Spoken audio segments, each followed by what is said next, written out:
to us. But you have to understand, what does it mean when your border's wide open? And why did this take place? It started January 20th. The day Joe Biden came in, they stopped finishing the wall, the small portions that were left undone. Then the next thing they did by making this wide open border, how difficult is it to get on a terrorist watch list? Very difficult.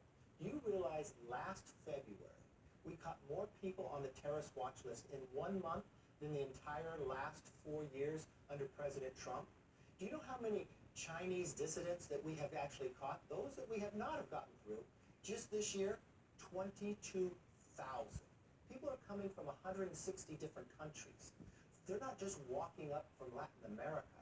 And who's coming across? We caught people on the terrorist watch list from Yemen coming into California, not on the same day. Who are they talking to? What do they have planned? Have we forgotten what happened on 9/11?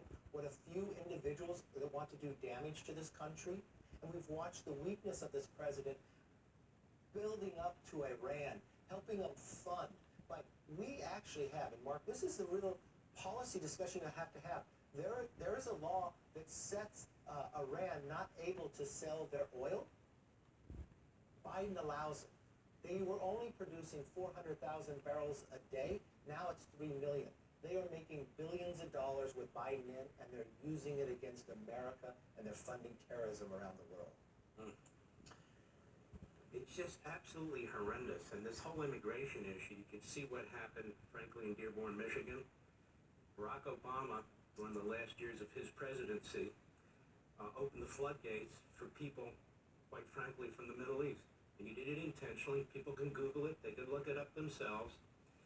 People need to be vetted. They need to show allegiance to the United States. They need to be willing to assimilate into our culture, into our country. That's the whole point of diversity within the United States. We cannot have people coming here who bring their hate, who bring their ideology, and have no intention of showing allegiance to this country, but are here to destroy it. Obviously not. Starting was a 5-4-3 double play. 2 outs.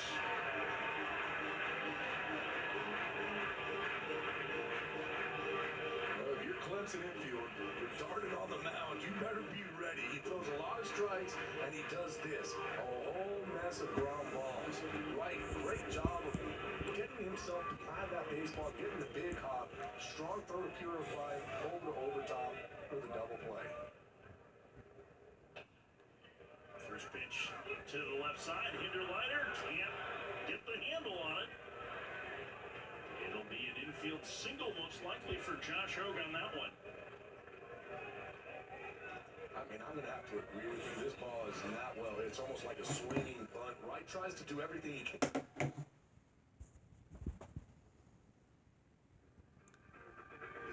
Wow, I don't smell anything. Literally nothing. That's because there's nothing to smell. Proof is a commercial-grade formula. And no nonsense, no fragrance, odor eliminator. A formula used in the country's largest municipal waste companies to eliminate organic odors and make entire communities more livable. Yet, it meets the most stringent safety standards. Pet odor, pooping, urine, feces, vomit, litter box smell, plus the odor on the pet. Wet dog, eye odor, ear odor, face odor, stinky skin folds, any organic odor, even skunk odor. Ugh. One spray, and it goes away. Give it a smell. Wow. Generic sprays only cover up and reduce odor. I smell like pooping flowers now. Poof works instantly. It dismantles odor on a molecular level. It literally takes stink out of the equation. Powerful enough to eliminate skunk odor and the stink in artificial turf and garbage cans. Yet safe enough to use on pet toys, their beds, even on them. So why waste money on any product that doesn't totally eliminate the stink? Call now and get a 32-ounce bottle of poop. Situation, but again, you look at what Clemson's doing right now, they're just hurting themselves. This ball is smoked. Closar hits this ball extremely well. Mathis out there does a great job on the relay throw over to Purify, who comes on home. Now here's the thing, if you're Gerald the catcher, You gotta keep that ball right in front of you. You keep it in front of you, that runners are gonna stay put. He turns to the side, the ball hits off of him, gets away. But again, great job of reading that, seeing it, and being aggressive to home. Cozart stays at second. Jarrell having a little bit of an equipment issue, and that's what's causing the delay here. 4 errors already on the night for Clemson.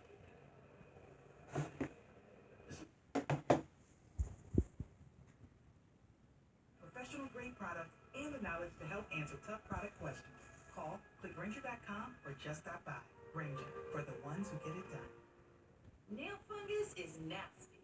OptiNail starts improving the appearance of fungus-damaged toenails in just 2 days. Its clinically proven formula penetrates the nail for results you can see quickly.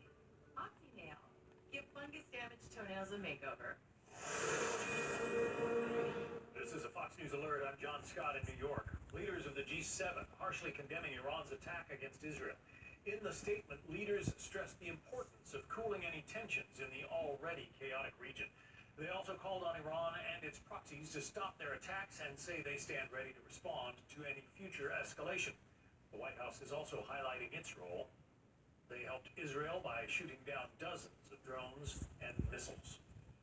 Jury selection begins tomorrow in former President Trump's historic criminal hush money trial. He's accused of falsifying records to hide the true nature of payments to a former lawyer. That lawyer paid off an adult film star allegedly to keep an affair with Trump quiet. This is the first criminal trial ever for a former U.S. president. It's expected to last 6 to 8 weeks. I'm John Scott. Now back to Life, Liberty, and Levin.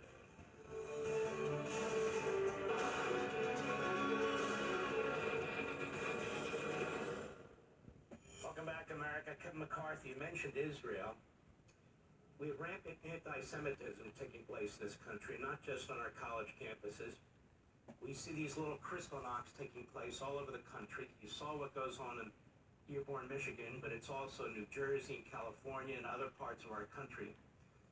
I've yet to hear Joe Biden give a speech or make even a strong, substantive statement condemning it. I've yet to hear him condemn what took place in Dearborn, Michigan. Instead, he sends senior campaign advisors to these areas of the country begging these folks for their votes, while he's trashing the hell out of Israel, trashing the hell out of Israelis who live in Judea and Samaria, and making it difficult, if not impossible, for Israel to literally defeat Hamas while he funds Iran. What do you make of this? It's devastating. Remember what they said. They said death to America, inside America. And what did that do? You had President Biden changing his policies.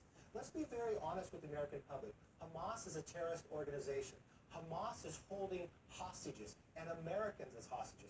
They took babies. They raped. They murdered. And this is a president now backing away. Israel is our greatest ally. Israel is a democracy.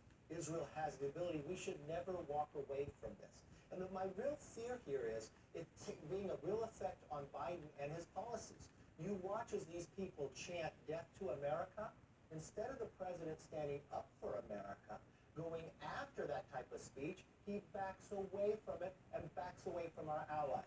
The day he took office, Iran became stronger. He didn't enforce the sanctions. He's allowed them to get billions of dollars. They fund Hamas. They fund terrorism around the world. The world is less safe because of his actions.